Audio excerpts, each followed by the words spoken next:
morning everyone. In the last class we discussed about types of triangles.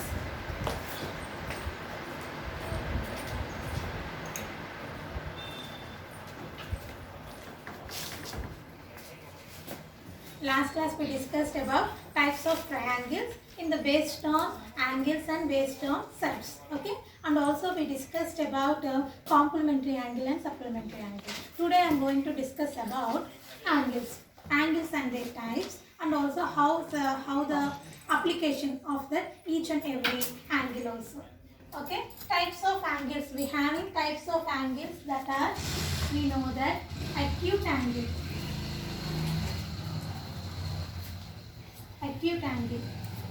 obtuse angle, right angle,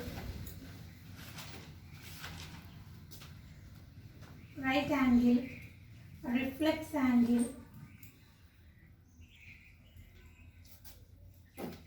straight angle,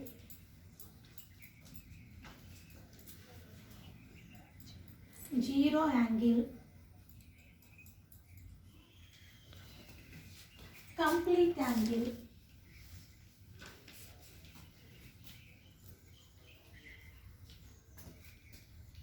vertical angles,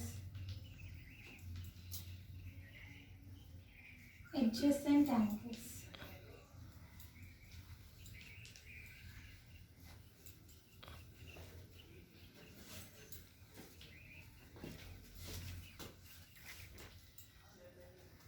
Okay, so we having different types of angles. In that acute angle, ఇప్పుడు మనకి protractor అనేది చూడండి అమ్మా, ఒకసారి ఇక్కడ diagram గీస్తున్నాము. So here is the index period. ఇక్కడ నుంచి మనం చూస్తే ఇక్కడ నుంచి 0 అని ఉంటుంది. సో హియర్ ఇండెక్స్ వచ్చినప్పటికి 90, ఇక్కడ ఇండెక్స్ వచ్చినప్పటికి 180 ఉంటుంది. మనకి ఇక్కడ దీని మీద 2 స్కేల్స్ ఉంటాయి. ఓకేనా? ప్రొట్రాక్టర్లోని మనకి మెయిన్ థింగ్ ఇక్కడదే ఇండెక్స్ పాయింట్ కింద మనం ఒక పాయింట్ తీసుకోవాలి. ఓకే, ఇండెక్స్ పాయింట్ నుంచి స్టార్ట్ చేస్తే రైట్ సైడ్ నుంచి 0 నుంచి స్టార్ట్ అవుతుంది. 0, 10, 20, 30, 40, 50, 60, 70, 80, 90. సేమ్ థింగ్ అలాగే మనకి ఇక్కడ 180 వరకు వస్తుంది. సో 170, 100, 110, 120, 130, 140, 150 అలా 180 వరకు వస్తుంది. సో ఇక్కడ లోపల ఇంకొక సైకిల్ కూడా ఉంటుంది, మనకి 2 స్కేల్స్ టైప్లో ఉంటుంది. ఇక్కడ కూడా మళ్ళీ మనకి ఇక్కడ ఏంటంటే 180 నుంచి స్టార్ట్ అయ్యి లోపల ఇంకొకటి ఉంటుంది. ఇది మనం ఏంటంటే అప్ సైడ్ అనేది చూసుకునే దాన్ని బట్టి, పెట్టిన దాన్ని బట్టి మనం ఈ స్కేల్స్ అనేవి ఉంటాయి. సో ఇది హాఫ్ ప్రొట్రాక్టర్ తోటి మనకు తెలుస్తుంది. దీన్ని కూడా ఇక్కడ డౌన్ సైడ్ కన్సిడర్ చేసుకుంటే, సో 180 తర్వాత మనకి వచ్చేది, ఇప్పుడు నేను ఇలాగ క్లాక్ చూసుకుంటే కనుక 0, 90, 180. సో ఆబ్వియస్గా ఇక్కడ ఇదేమవుతుందమ్మా 270 నుంచి మనకి 360 తోటి ఎండ్ అవుతుంది. సో దీన్ని ప్రొట్రాక్టర్ని మనం ఇలా చూసుకుంటే కనుక, సో ఇప్పుడు ఫస్ట్ మనం ఈ యాంగిల్స్ చూసుకున్నాం. 90 కన్నా తక్కువగా θ less than 90 degrees అనేది ఎలా కనిపిస్తుందంటే, the angles are here 0, A, 2 raised B. So acute angle వచ్చినప్పటికీ 0 θ ఈజ్ 90 డిగ్రీ కన్నా తక్కువగా ఉంటే కనుక, 90 కన్నా ఉన్న యాంగిల్స్ అన్నీ కూడా మనం ఏమంటామనంటే అక్యూట్ యాంగిల్ అని అంటాం. అబ్ట్యూస్ వచ్చినప్పటికీ θ గ్రేటర్ దాన్ 90 degrees, 90 degrees కన్నా ఎక్కువగా ఉంటాయి. So the angles should be ఇలా ఉంటాయి, 0, A, B. 90 కన్నా 180కి మధ్యలో ఉండే వాటిని ఏమంటారంటే అబ్ట్యూస్ యాంగిల్స్ అని అంటారు. ఆ యాంగిల్స్ వచ్చినప్పటికి L కన్నా ఎక్కువగా ఉంటుంది. రైట్ యాంగిల్ వచ్చినప్పుడు always θ is equal to 90 degrees. Wherever you see L shape, AOB, that is 90 degrees. Reflex వచ్చినప్పటికి more than 180, θ greater than 180 degrees. ఇప్పుడు మనది ఇది ఇండెక్స్ లైన్ అమ్మా. ఏఓ కిందకి వస్తే కనుక అంటే 180 కన్నా ఈ కింద ఏ యాంగిల్ వచ్చినా కూడా మనం రిఫ్లెక్స్ యాంగిల్ అని అంటాం. ఈ మొత్తం ఈ యాంగిల్ అంతా కూడా రిఫ్లెక్స్ యాంగిల్ అని అంటాము. ఓకేనా, రిఫ్లెక్స్ పార్ట్.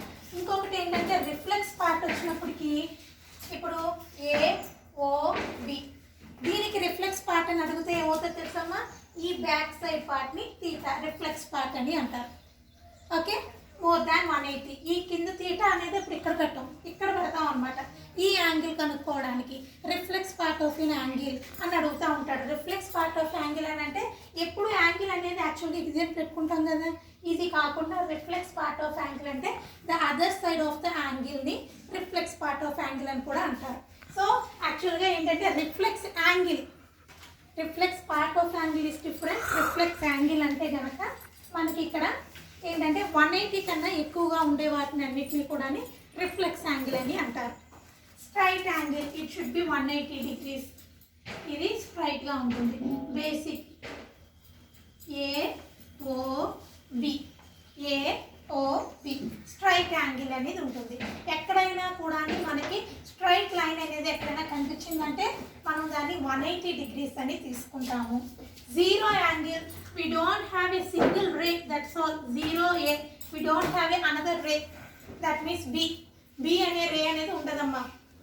b రే లేకుండా ఓన్లీ సింగిల్ ఉండేదాన్ని మనం ఎప్పుడైనా 0 degrees అని తీసుకుంటాం. ఓన్లీ సింగిల్ రే సింగిల్ లైన్ ఉంటే కనుక what is the angle of the single line అని అంటే జీరో యాంగిల్ అనేది మనం చేసుకోవాలి. మనకి బిట్ వస్తూ ఉంటుంది, అడుగుతూ ఉంటాడు. So angle of a line, angle of a ray, angle of a line segment or anything is called zero angle. We don't have another line అనేది కనిపించదు. సో ఓన్లీ రే కానీ లైన్ సెగ్మెంట్ కనిపిస్తే వాటిని జీరో యాంగిల్స్ అని అంటారు. So ఇక్కడ complete angle అని వచ్చినప్పటికీ ఇండెక్స్ లైన్ వచ్చి 0 A and also B. 2 lines are in same thing. So ఇదేంటంటే కంప్లీట్ యాంగిల్ అయ్యి ఉంటుంది. ఇది కంప్లీట్ చేసుకొని వస్తుంది. సో సేమ్ గా 2 lines ఉంటాయి కానీ ఇది complete angle that is 360 degrees ని కంప్లీట్ యాంగిల్ అని అంటారు.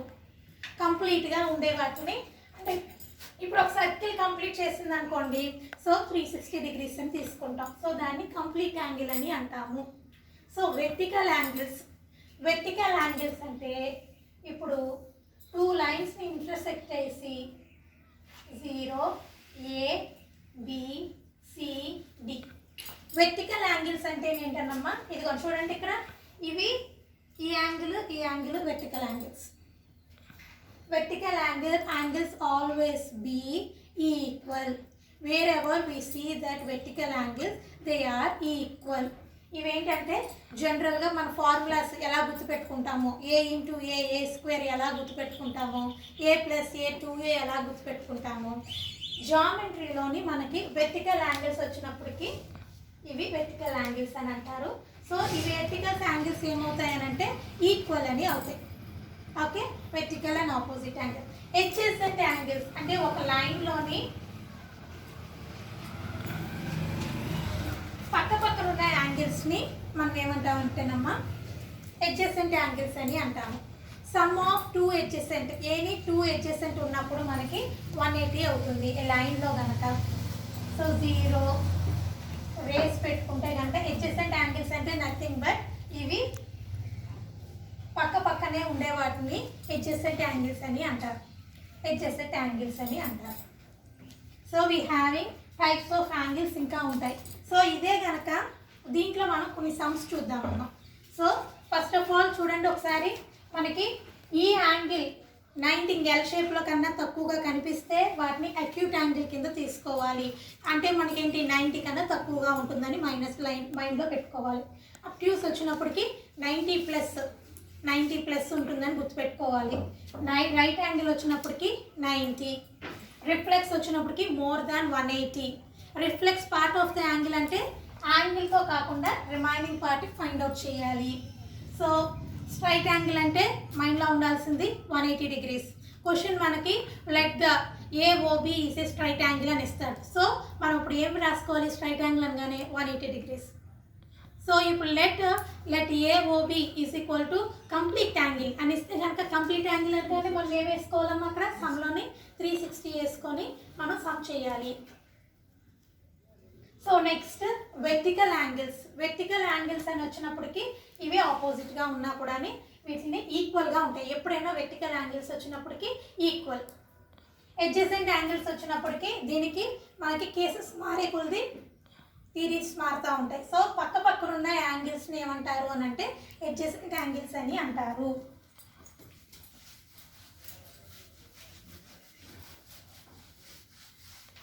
సో ఇప్పుడు దీంట్లోనే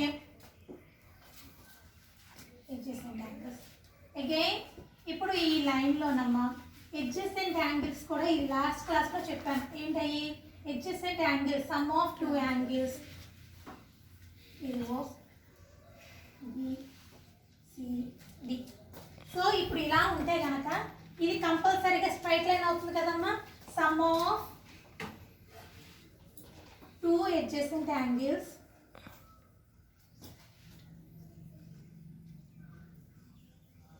ఈజ్ ఈక్వల్ టు 180 degrees అయితే ఈ యాంగిల్స్ని సప్లిమెంటరీ యాంగిల్స్ అని అంటారు. సప్లిమెంటరీ యాంగిల్స్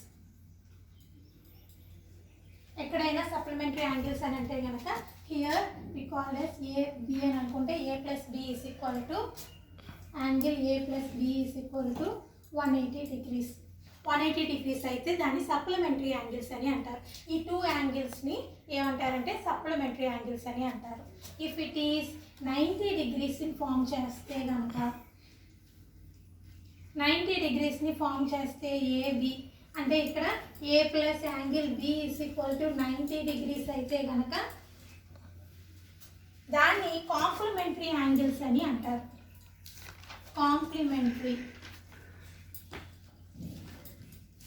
కాంప్లిమెంటరీ యాంగిల్స్ అని అంటారు. Wherever we see the word bisector అనే వర్డ్ని ఎక్కడైనా యూజ్ చేస్తారమ్మా, విన్నారా? సో బైసెక్టర్ అని అంటే వర్డ్ని కూడా చూడండి ఇక్కడ ఒకసారి. యాంగిల్ బైసెక్టర్ అంటే it divides equal two equal parts. ఒక లైన్ని ఇంకొక లైన్ బైసెక్ట్ చేస్తుంది. Bisector here it is the bisector అని అంటే ఈ రెండు ఈక్వేషన్స్ 0AB బైసెక్టర్ అని ఇచ్చినప్పుడల్లానే మనం లైన్ బైసెక్టర్ అని ఇచ్చిన, యాంగిల్ బైసెక్టర్ అని ఇచ్చిన, లైన్ బైసెక్టర్ అంటే OB is equal to OA అంటే టూ ఈక్వల్ పార్ట్స్ అని తీసుకోవాలి. అంటే ఇప్పుడు మనం డైరెక్ట్గా అక్కడ ఎందుకు OB + OA ఇచ్చాడు, క్వశ్చన్లో ఇవ్వలేదు కదా కండిషన్ అని అనుకుంటాం. కానీ అక్కడ బైసెక్టర్ అని కనిపించినప్పుడల్లా ఏం రాయాలి, OB OA ఈజ్ ఈక్వల్ అని రాస్తాం. అదే కనుక యాంగిల్ బైసెక్టర్ అని ఇస్తాడు ఒక్కొక్కసారి AB OC ఈజ్ బైసెక్టర్ అని అంటే ఇక్కడ మనం డైరెక్ట్గా మనం ఏం రాయాలి, అప్పుడు యాంగిల్ బైసెక్టర్. ఒక యాంగిల్ని బైసెక్ట్ చేసేదాన్ని యాంగులర్ బైసెక్టర్ అంటారు. లైన్ బైసెక్టర్ అని అంటే ఒక లైన్ని టూ ఈక్వల్ పార్ట్స్, ఒక యాంగిల్ని two equal parts. So that is called BOC is equal to COA. ఈ రెండు ఈక్వల్ అని అర్థం. బైసెక్టర్ అనే వర్డ్ ఎక్కడైనా కనిపించినప్పుడు అమ్మ క్వశ్చన్స్లో కానీ ఎక్కడైనా we used to tell that the two angles are equal, the two parts of the lines are equal. We are going to take the conditions. ఈ కండిషన్స్ని మనం డైరెక్ట్గా తీసుకుంటాము. ఇవేంటంటే basic terms of lines and angles. ఇవి మనకి అవసరం. ఇవన్నీ basic terms మన సమ్స్లోని చూసేటప్పుడు మనం యూజ్ చేసే వర్డ్స్ ఇవి. Okay, next part convert ratios to angles. Ratio ఇస్తాడమ్మా, మనం యాంగిల్స్ తీసుకోవాలి. So without giving any angles, ఇప్పుడు ఫర్ ఎగ్జాంపుల్ దీనికి ఫార్ములా అంటూ ఏమీ ఉండదు, 90 degrees ఉంది మనకి. ఎల్ షేప్, సారీ నేను 90 రాయకూడదు. ఇప్పుడు మనకి డయాగ్రామ్ ఇలా ఇచ్చి OABC 5:3 ఇది 5 parts 5:3 అని ఇచ్చాడు. ఒక యాంగిల్ ఇచ్చాడమ్మా, మనకి డయాగ్రామ్ ఇలా ఇచ్చి the part of the angle is divided into 5:3. Find the angles of BOC and COA కనుక్కోమన్నాడు. ఓకేనమ్మా. సో ఇలా ఇచ్చినప్పుడు సో ఫిఫ్త్ పార్ట్ ఇప్పుడు ఎంత ఇచ్చాడు, ఇది 5:3 పార్ట్ అని ఇచ్చాడు. 5:3 పార్ట్ అని ఇచ్చాడు. 5:3 పార్ట్ ఇచ్చినప్పటికి టోటల్ పార్ట్స్ ఏమవుతాయమ్మా 8. టోటల్ పార్ట్స్ ఏమవుతాయి 8. So part 1 is equal to 5/8 into total parts. Part 1 is equal to 5/8 into ఇక్కడ ఇచ్చిన యాంగిల్ ఎంత, ఈ యాంగిల్ ఎంత, టోటల్ యాంగిల్ ఎంత 90 degrees. If they are giving 90 degrees కాబట్టి ఇంటూ 90 చేసామనుకోండి పార్ట్ 1 యాంగిల్ వస్తుంది. అదేవిధంగా సెకండ్ పార్ట్ కూడా సెకండ్ పార్ట్ ఏమవుతుంది 3 టోటల్ పార్ట్స్ 8 ఇంటూ 90 చేసామనుకోండి ఆ యాంగిల్ వస్తుంది. ఓకే. సో ఇప్పుడు మనకి ఈ పాయింట్స్లో వస్తాయి. సో ఇదే కనుక ఇప్పుడు మనకి 180 degrees తీసుకున్నాం అనుకోండి అమ్మా, 180 degreesని కూడా 3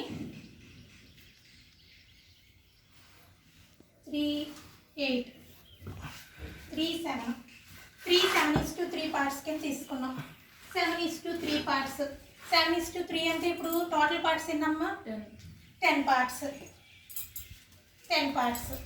సో ఫస్ట్ పార్ట్ కావాలని అంటే పార్ట్ 1 కావాలంటే ఫార్ములా ఏం రాసినప్పుడు 7/10 7/3 ఇక్కడ 8 టోటల్ పార్ట్స్ చేయగట్టి 7/10 ఇంటూ ఇక్కడ ఏ పార్ట్ రాసుకోవాలి ఇప్పుడు టోటల్ యాంగిల్ ఎంత 180 degrees. బికాస్ స్ట్రైట్ యాంగిల్ అనేది ఎప్పుడైనా కూడా మనకి ఇచ్చిన డయాగ్రామ్ బట్టి మనకి ఫార్ములా మారిపోతూ ఉంటుంది. ఇఫ్ దే ఆర్ గివెన్ అలాగా ఇది సమ్స్ ఇది 120 degrees అని ఇచ్చి 4:3 అని ఇచ్చాడు. ఇది మనకి యాంగిల్ ఏంటో తెలియదు కాబట్టి సమ్లో మనకి ఇది 120 degrees అయితే 4:3. సో ఇప్పుడు 4:3 టోటల్ పార్ట్స్ ఏమవుతాయమ్మా 7. సో ఇప్పుడు టోటల్ ఎంత ఇక్కడ వాడే ఇచ్చాడు 120 degrees అని. సో ఇప్పుడు మనం ఏం రాస్తాం 4/7 ఇంటూ 120 degrees. ఓకే. సో మనకి రేషియోస్లో ఇస్తే యాంగిల్స్లో రాసేటప్పుడు ఈ ఫార్ములా యూజ్ చేస్తూ ఉంటాము. ఏ పార్ట్ అడుగుతుంటే అప్పుడు పార్ట్ని బట్టి మనం తీసుకునే విధానం ఉంటుంది. సో ఇది మట్టి గుర్తుపెట్టుకోవాలి. యాంగిల్ వచ్చినప్పటికి always not to be 360 degrees.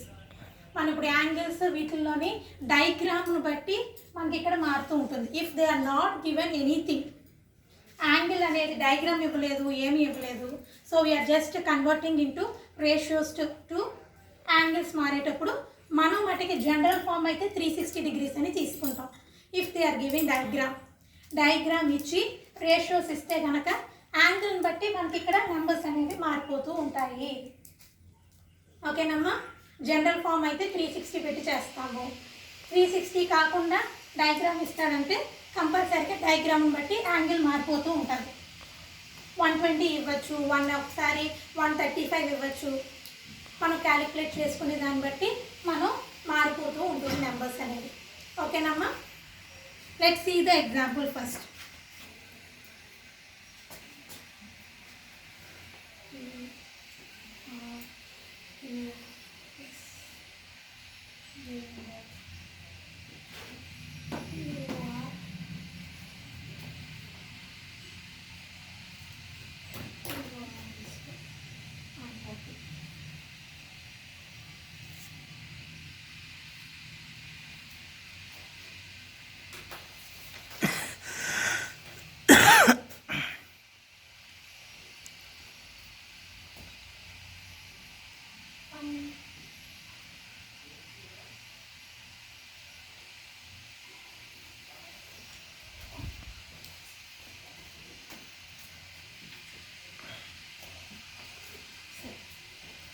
Here is the first example. ఇక్కడ ఏంటంటేనమ్మా మనకి డయాగ్రామ్ లేకుండా క్వశ్చన్ ఏది ఉండదు. మోస్ట్ ఆఫ్ ఆల్ డయాగ్రామ్స్ మనకి థియరీ కన్నా డయాగ్రామ్ ఎంతని మనం ఇది చూసుకుంటామో డయాగ్రామ్ని బేస్ చేసుకొని కండిషన్స్ మారిపోతూ ఉంటాయి. కండిషన్స్ అనేవి మనం ఏది యూజ్ చేస్తామనేది మారిపోతూ ఉంటుంది. ఈ సమ్ ఇలా చేసాం కాబట్టి నెక్స్ట్ సమ్ కూడా సేమ్ కండిషన్స్ వాడతామని ఏమి ఉండదు.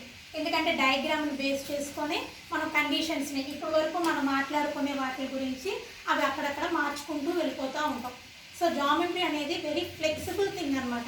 మనకి ఏది ఎలా కావాలో ఆన్సర్ను బట్టి క్వశ్చన్కి వెళ్తూ ఉంటాం. క్వశ్చన్ బట్టి ఆన్సర్ కన్నా మనం ఏంటంటే ఆన్సర్ని బట్టి వాడు ఏం అడుగుతున్నాడో దాన్ని బట్టి మనం ఆలోచించుకోవాలి. సో మనకి ఇచ్చిన డయాగ్రామ్ ఇది. So here we have it POR. Where is POR? POR. Okay. Next ROQ. ఈ టూ యాంగిల్స్ రేషియో ఎంత ఇచ్చాడంటమ్మా? రేషియో ఎంత ఇచ్చాడు? 5:7 అని ఇచ్చాడు. 5:7. సో ఇది 5 పార్ట్స్, ఇది 7 పార్ట్స్ అని ఇచ్చాడు. సో ఈ 2 పార్ట్స్, ఈ 2 యాంగిల్స్ చూస్తే ఏ యాంగిల్ కనిపిస్తుంది మనకి? POR, ROQ రెండు కలిపితే మీకు ఏం కనిపిస్తుందమ్మా? ఏ యాంగిల్ ఫామ్ అవుతుంది ఇక్కడ? ఇక్కడ యాంగిల్ ఏ ఫామ్ అవుతుంది అని అంటే కనుక 180 డిగ్రీస్. సో హియర్ మనకి ఈ రెండు యాంగిళ్ళు కలిపితే ఈ యాంగిల్ ఎక్కడ స్ట్రైట్ లైన్ ఫామ్ చేస్తుంది కాబట్టి ఇది 180 degrees. So POR angle is equal to 5/12 into 180 degrees. 12 ఎందుకు వేసాము అని అంటే కనుక 5 + 7 total parts 12 parts into 180 degrees. So cancel చేసుకుంటే కనుక 12 టేబుల్లో ఏమి పోదు. So 4 times 60 times 15 times 3 4 sir. So 4 15 sir. 4 15 sir. So 5 15 sir 75 degrees. Angle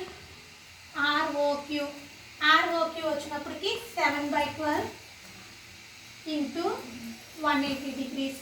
so 12 15 sir డైరెక్ట్గా తీసుకుంటే కనుక 7 15 sir 7 5 sir 5 3 105 degrees. 105 degrees. So మనకి ఈ రెండు యాంగిల్స్ వచ్చేసినాయి. సో ఇది ఎంతమ్మా? 75 డిగ్రీస్, ఇది 105 degrees. we told that vertical angles are equal. So ఇప్పుడు ఈ 75 ఇప్పుడు కూడా ఏమవుతుంది? అప్పుడు 75 డిగ్రీస్. 105. సో ఇప్పుడు ఏంటంటే vertical opposite angles are equal. Vertical opposite angles are equal. So angle POR is equal to angle SOQ. So 75 degrees. Angle ROQ is equal to angle POS is equal to 105 degrees. So మనకున్న 4 యాంగిల్స్ని కూడా find out చేసాం కాబట్టి find out చేసేసినట్టే. Okay, see the next example. So here is the diagram, second diagram అమ్మ. దీంట్లో మనకి ఇచ్చినవి ఏంటి? X, Y, O, P, M, N. So ఇక్కడ మనకి చూడగానే వచ్చింది ఏంటంటే A value, P value, find the angles of ABC angles అనేది కనుక్కోవాలి. సో ఫస్ట్ ఆఫ్ ఆల్ నేను ఏ యాంగిల్, బి యాంగిల్ ఈజీగా కనుక్కోవచ్చు. ఎందుకు? 2:3 అని ఇచ్చాడు. సో ఏ బి కలిపితే మనకి ఎంత కనిపిస్తుంది? POX 90 degrees. So I'm going to take let POX is equal to 90 degrees. నాకు POX అంటే 90 డిగ్రీస్ కనిపిస్తుంది కాబట్టి 90 డిగ్రీస్ తీసుకున్నాము. సో ఇప్పుడు part A, angle A part కావాలి అని అంటే కనుక 2/5 ఇంటూ 90. సో క్యాన్సిల్ చేసుకుంటే 5 టేబుల్లోనమ్మా 1 time 18 times 18. 2 18 sir 36 degrees. So angle B is equal to 3/5 into 90 degrees. So again 18. 3 18s are 54 degrees. 54 degrees. So two angles can చేసుకున్నాం. Now angle C. How to find out angle C? Angle C తీసుకోవాలి అని అంటే మనం ఇప్పుడు ఇక్కడ ఏం తీసుకోవాలమ్మా? We know that diagram ప్రకారంగా we know that అన్నప్పటికీ word రాసుకోవాలి, లేకపోతే WKT అని రాస్తారు. ఓకేనా? షార్ట్ కట్ ఫామ్లోని పక్కన WKT WKT is nothing but we know that from the diagram. నేను డయాగ్రామ్ నుంచి నాకేం తెలుసు అంటే ఇప్పుడు ఏంటి MON అనేది straight line. So angle B plus angle C is equal to 180 degrees. Angle B plus angle C is equal to 180 degrees. I know the value of angle B, so 54 degrees plus angle C is equal to 180. So angle C is equal to 180 minus 54. So 126 degrees. 126 degrees. So the angle A is equal to 36 degrees, angle B is equal to 54 degrees and angle C is equal to 126 degrees. According to the diagram, మనం ఒక్కొక్క చోటన ఒక్కొక్కటి వాడతాము. ఇక్కడ ratios ఇచ్చాడు కాబట్టి ఈ formulas angle Bకి Cకి connection ఉంది కాబట్టి 180 డిగ్రీస్ అది యూజ్ చేసుకుని యాంగిల్ C యూజ్ చేసుకున్నాము. ఓకేనమ్మా? 2-3 minutes. Okay sir. So here is the example అమ్మా. AOB and B ఇవి ఇచ్చాడు. సో ఇక్కడ మనకి ఇచ్చిన angles given that 40 degrees of ఇచ్చాడు. A plus B is equal to 70 అని ఇచ్చాడు. సో ఇక్కడ గివెన్ దట్